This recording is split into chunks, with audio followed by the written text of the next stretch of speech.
नमस्कार।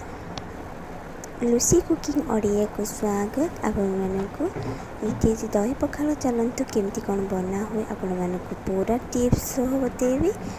दही पखाल संगे सुट करुवा सब आइटम मुझे सेयार करी सहित आपण मैंने चाहिए घरे आराम से बन के खाईपारे। आ पखाल प्रचुर परिमाण विटामिन अच्छी।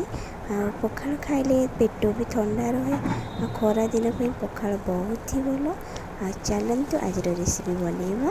बैगन को बने भाजी नहीं कलरा चिप्स बनइबी। आ साग को भाजी यहाँ छोट आलूर भजा बेसर दिया भजा। ये साग भाजी धोई लेके रखी भाजी कलरा चिप्स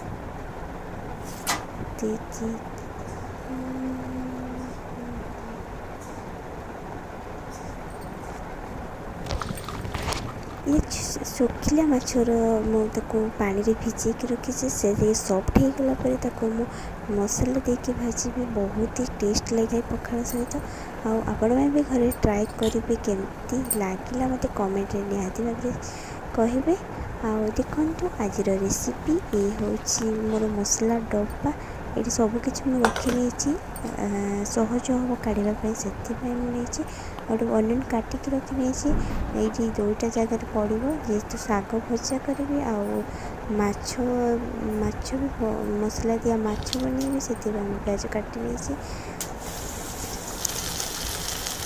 प्याज लाल हो गलानी पूरा गोल्डन ब्राउन तक मुझे भाजी मुझे साग चखेबी से साग तो घरे घरे समस्ते बनाऊे। साग पखाल से बहुत ही भल लगे।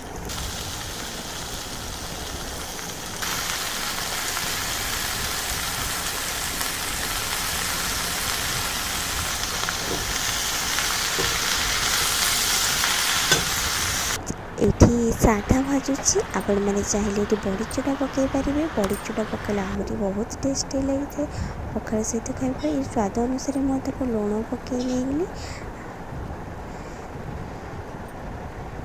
मो साग एवं आसला। मो साग उठे नहीं जाइए।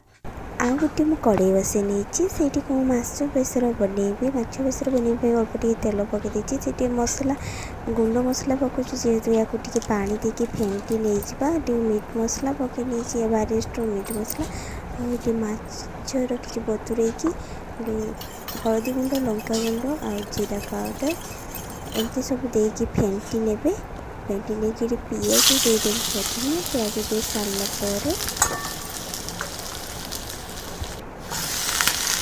माछ को भाजी ने माछ को भाजी सारापर गुंड मसला ऐड करेंगे ना तो माछ ये माछ टे आमिष गंधे से गुंड मसला टे पर देली। ये कलरा चिप्स बनवाई गोटे गुड़ी नेबी ये कॉर्नफ्लावर देती लंका गुंड आप स्वाद अनुसार जमी लंका गुंड खाते से हिसाब से देवे। ग्रीन कलर चिप्स बनइबी से ये छुंक रेडी हो गलानी। छुंक मोरी धनिया पत्र ऐड करदेली। ये दही पखाल बनवाई धनिया पत्र ऐड कर मु दही ये ऐड करनेली आ छुंक दे सारे। छुंक दे बहुत ही टेस्ट लगे भात। आपण मैंने भी निहाती घरे ट्राए करेंगे। मत कमेंट बॉक्स में कमेंट करके निहाती जनइबे। पखाल पर सुट कला भाया मो द्वारा जितकी हो पाला मु बनई। आप मैंने कौन सब बन के खाते मतलब कमेंट निहाती भाव जनइबे। लगुच भल लगी आज रेसिपी। ये माछ बेसर आ कलरा चिप्स आ बैगन भजा पियाज लेंबू कंचा आज मोर पखाल थाड़ी। आप मैंने निहाती भाव घरे ट्राए करके खातु। आ वीडियो को गोटे लाइक कर दिंतु चैनल को सब्सक्राइब करनी आ सांग मान संगे शेयर करनी। एमती टेस्टी टेस्टी खाଇବା बन घर लोक को सर्व करूँ। भल रुहतु खुशी रुहतु। नेक्स्ट वीडियो सहित आपण मान सहित देखा आज विदाय दिंतु। जय जगन्नाथ नमस्कार। हैप्पी पखाल दिवस ऑल ओडिशावासी को मो तरफ और मो फैमिली तरफ।